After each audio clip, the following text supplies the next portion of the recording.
On that double team of DeMar at midcourt, how long do you wait before you foul? Like, what's the philosophy on that? Well, you got to foul to give yourself a chance back in case you have to foul and they make both, right? You're not going to extend it. I mean, you want to extend the game. You're not going to wait too long. It's usually a rule where you put one trap or maybe two traps before you do it. You usually give a number of traps before you do it. But I could see them saying don't foul to each other. I could see Kyle, and then we're not fouling, telling them that's what they were trying to do. So it was really, really heads-up play by him.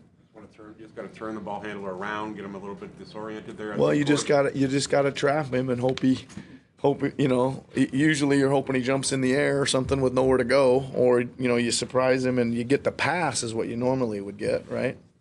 So I think we were again heck of a heads-up play, and we turned his back. It's more like a run and jump with the spin, I think. Yeah.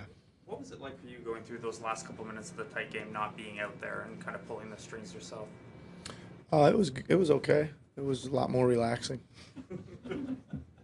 It was. I mean, I was cheering hard, and it was a little funny because they were like 5 or 6 seconds ahead of me in the lobby, and my office was behind a little bit. So I heard a yes on one of somebody Pascal's tip in or something, and then I yelled yes after that. You guys are ahead of me. How do you think your guys handled the emotion and the moment Good tonight?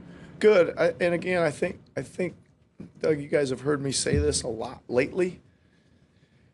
I think we again, everything's not going that great, and we're not playing that well, and your coach is out, and but we kind of just hang in and figure it out, and I think we act like we're expecting to figure out a way to win a lot lately, right? And I like that about us, and the other thing is like got some guys that can play a little bit better, right? Again, a little rust, little whatever, all-star break, but you know that Kawhi's 8 for 23 is probably not a normal night, and Marc Gasol was just out of whack, and Jeremy had a good little stretch in the fourth quarter, but I thought he could have played. There's Norm could have played. There's some guys that could. It's encouraging when you're figuring out a way to win, and then maybe there's a time when there's a little bit more of a clicking in, right? Is that sort of the trademark of this team, that resiliency? I mean, they just, like you said, they find a way. I think so. I think I like the again. I just think I like the, and it's not like panic or any of that. That's just like so off base. But I just like the just the mentality, I guess, of okay, we'll figure it out somehow, And a lot of times this year that's come from, I don't know, we've switched to zone defense, down 17, and all of a sudden, the game switches, or we switch, The other night we took out Danny and Norm and put in McCaw and Lynn, and boom, the game switches. So either a tactic or personnel or somebody finds something, and we just hang in there pretty well, and it's encouraging.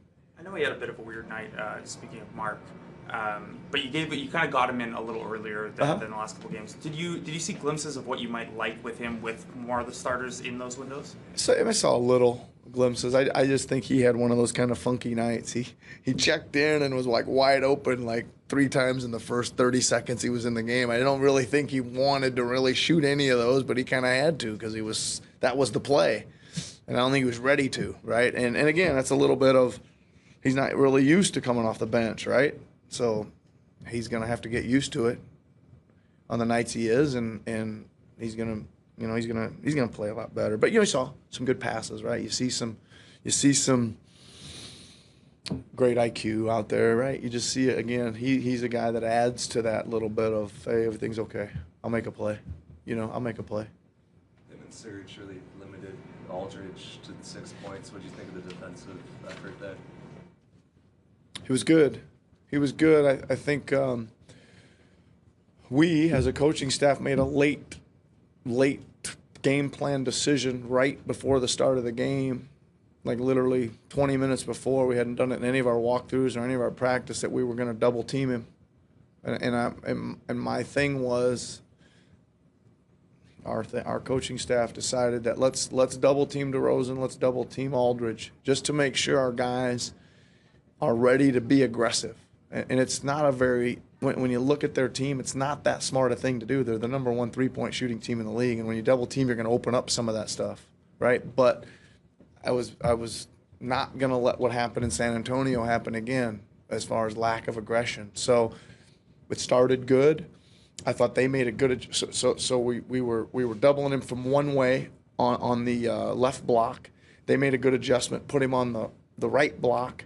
So we had to flip our double teaming from the other way, and we were doing all that stuff. It was again, that's some growth of the stuff we're making defensively. That's not easy to kind of convey in a game that's going back and forth, that you're all of a sudden you gotta, like, I don't know, just kind of rotate your whole defense, and we were doing it really, really well. You guarded Kawhi with a little guy for most of the night. We hadn't Yeah. seen that very much I know. of. How do you think he handled that? Well, it seems like they knew something, right? You wouldn't normally see a Patty Mills size guy guarding him.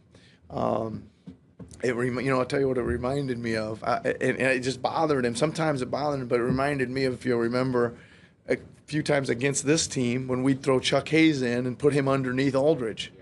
And it bothered the heck out of Aldridge, and that's what I was like. Oh man, they got the same thing going against. It just was like, and they do. I tell you what, they're so good at. Like, they are so good at bumping with their hands up, right? You're inside. We were 5 for 30 from inside the arc in the first half, 5 for 30, and I'll bet you 20 plus of those were in the paint, and I bet you we got bumped on 20 plus of them. But they weren't fouled. They're just, and that's what he was doing. He's getting underneath them and boom, boom, boom. But he wasn't whacking and he wasn't doing anything. He was just bothering him. It was interesting. Yeah. It was interesting. Is that part of what makes Kyle so good in those moments too? He had a couple on DeMar down the stretch in the post. Yeah. Kyle can guard just about everybody in the post in the league, just about, because he's tough and gets underneath them like that. Yeah. Surprised on your part at all for the way that DeMar was received by the fans? Nope. He was received very well, and like I said yesterday, deserved to be received very well.